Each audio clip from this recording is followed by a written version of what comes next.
కథా కుటీరానికి స్వాగతం. డస్ట్బిన్ కథలో వసుమతి జీవితం ఏ మలుపులు తిరిగిందనేది తెలుసుకోవడానికి పార్ట్ 2ని వినండి. పార్ట్ 1 మిస్ అయిన వాళ్ళు కింద డిస్క్రిప్షన్ బాక్స్లో లింక్ క్లిక్ చేసి వినండి. ఆ రోజు నిద్రకు ఉపక్రమించే ముందు రేపు ఏం టిఫిన్ కావాలో ముందే చెప్పరా, మళ్ళీ అది తినను ఇది తినను అంటూ గొడవలొద్దు అంది వంశీతో. ఎప్పుడు ఇడ్లీలే కదా, రేపు పూరీలు చెయ్యమ్మా, అవంటే నాకు భలే ఇష్టం అంటూ ముసుగుతన్నాడు వంశీ.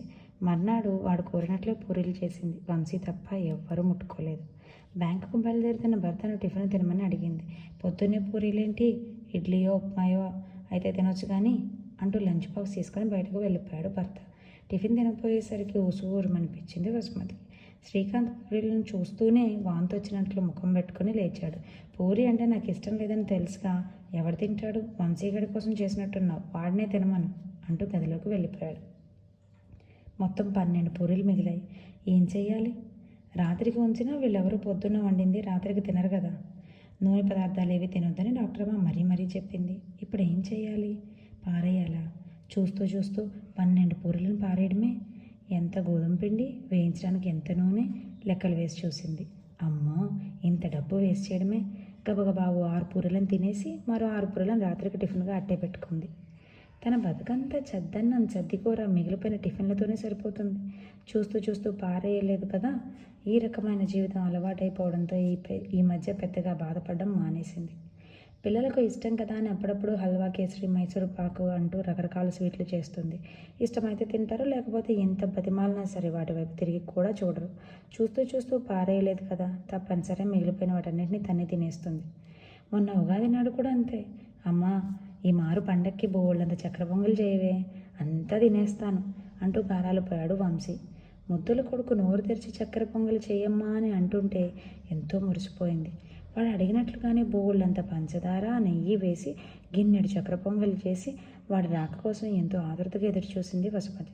తీరిగ్గా సాయంకాలం ఇంటికి చేరిన వంశీ వస్తూనే, బన్నీగాడు లేడు, వాడింటికి వెళ్ళానమ్మా, వాళ్ళ అమ్మగారేమో పండగ పూట వచ్చిన వాడివి ఊరికే ఎలా వెళ్ళనిస్తాం, భోజనం చేశాకే పంపిస్తాం అని బలవంతం చేశారు. పైగా భోజనం అయ్యాక గ్లాసుడు పాయసం ఇచ్చి తాగేదాకా వదలలేదమ్మా. కడుపు నిండుగా ఉంది, ఇక రాత్రికి కూడా ఏమీ తినలేనమ్మా అన్నాడు. గిన్నెడు చక్కెర పొంగలి ఏం చెయ్యాలి? ఇంటర్వ్యూ అంటూ ముందు రోజే శ్రీకాంత్ బొంబాయి వెళ్ళాడు. 2 రోజుల తర్వాత కానీ ఇంటికి రాడు. భర్తకు స్వీట్లు అంటే అస్సలు ఇష్టం ఉండదు. ఇప్పుడు ఏం చేయాలి? ఎంత పంచదార, ఎంత నెయ్యి, మనసులో లెక్కలు వేసుకోగానే గుండెదడి ప్రారంభమైంది.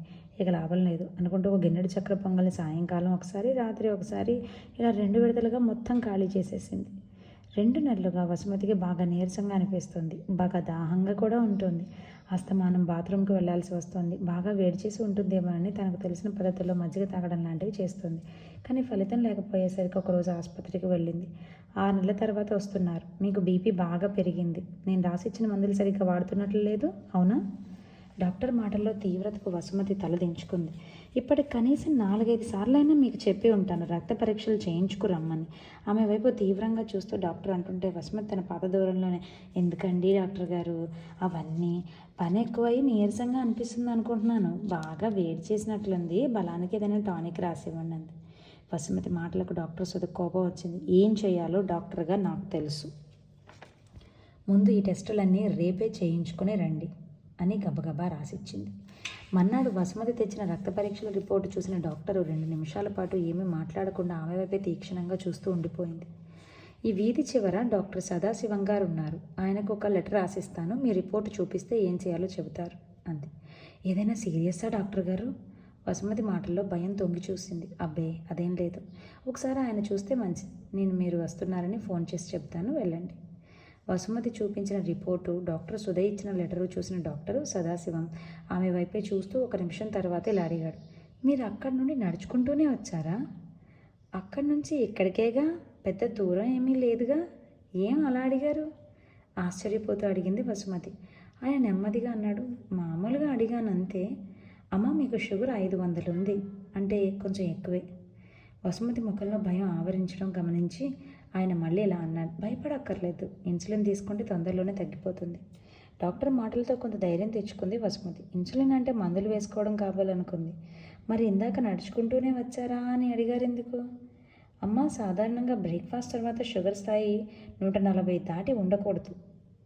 మీకు 500 ఉంది. అంత ఉంటే ఒక్కోసారి కళ్ళు తిరిగి పడిపోయే అవకాశం ఉంది. అందుకని చక్కెర స్థాయి అంత ఉంటే కోమాలోకి వెళ్ళిపోయే అవకాశం ఉందని చెబితే ఆమె కంగారు పడవచ్చని ఆయన ఇలా అన్నాడు. ఆమెకు ఏవేవి తినకూడదో ఏవి తినొచ్చో బాగా వివరించి, అమ్మ ముందుగా మీరు బరువు తగ్గాలి, తప్పనిసరిగా ఎక్సర్సైజ్ చేయాలి, తప్పకుండా రోజు 1 గంట నడవాలి, ఆహార నియమాలు తప్పనిసరి అంటూ ఇన్సులిన్ ఇంజెక్షన్ ఎలా ఎన్ని పాయింట్లు ఎప్పుడెప్పుడు చేసుకోవాలో చెప్పాడు.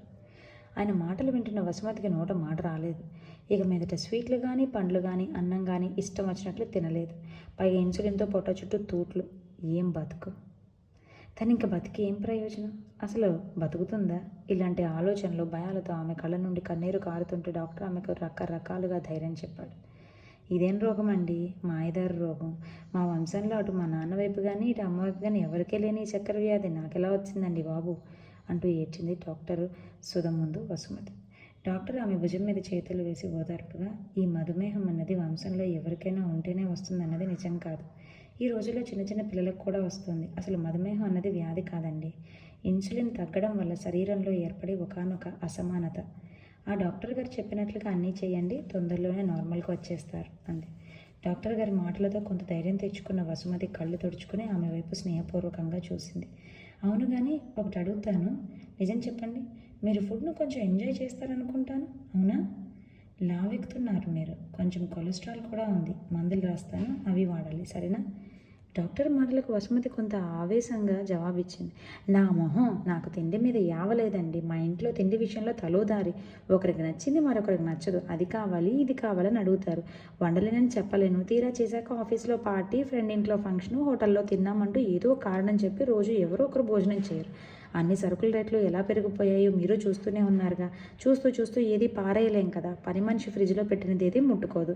ఈ అపార్ట్మెంట్ జీవితాలు వచ్చాక బిచ్చగాళ్ళు కనిపించడం లేదు. ఏం చేస్తాను? మిగిలిపోయిన ఆ చద్దికూడు, కూరలు, టిఫిన్లు అన్నీ నేనే ఖాళీ చేసేస్తాను. అక్కడే మీరు పొరపాటు చేశారు. ఇంతకు ముందే మీకు మధుమేహం కొద్దిగా ఉండి ఉంటుంది. కానీ మీరు హద్దు మీరు ఇష్టం వచ్చినట్లు నెయ్యితో చేసిన స్వీట్లు, నూనె వస్తువులు, అన్నం ఇలా అన్నీ తినేస్తుండడంతో ఇటు షుగర్ బాగా పెరిగిపోయింది, అటు కొలెస్ట్రాల్ పెరిగింది.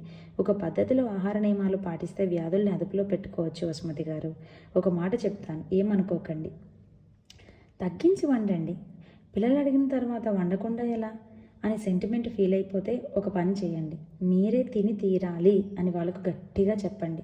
వాళ్ళు వినలేదనుకోండి, మిగిలింది మర్నాడు వాళ్ళకే తినమనండి. అది మీ వల్ల సాధ్యం కాకపోతే శ్రమ, ఖర్చులు అంటూ ఆలోచించకుండా మిగిలిపోయిన పదార్థాలన్నింటినీ నిర్దాక్షిణ్యంగా డస్ట్బిన్లో పారేయండి. అంతేగాని పాచిపోయినవి, మిగిలిపోయినవి తిని మీ శరీరాన్ని రకరకాల రోగాలకు నిలయమైన డస్ట్బిన్గా తయారు చేసుకోకండి. అనవసరమైనవి, అక్కరలేనివి నింపుకునే చెత్తబుట్ట కాదండి మన శరీరం. మీరే కాదు, మన దేశంలో సగం మంది అమలు చేసే పనే ఇది.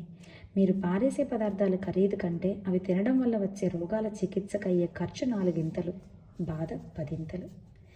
డాక్టర్ సుధ చెప్పింది అర్థమైందన్నట్లు తలూపింది వసుమతి. ఆసుపత్రి నుండి తిరిగి వస్తూ మధ్యలో ఒక షాపు దగ్గర ఆగి పెద్ద డస్ట్బిన్ ఒకటి కొనుక్కొని ఇంటికి వచ్చింది. కథ సమాప్తం. మరొకసారి మరొక మంచి కథతో కథా కుటీరంలో కలుసుకుందాం. అంతవరకు సెలవు.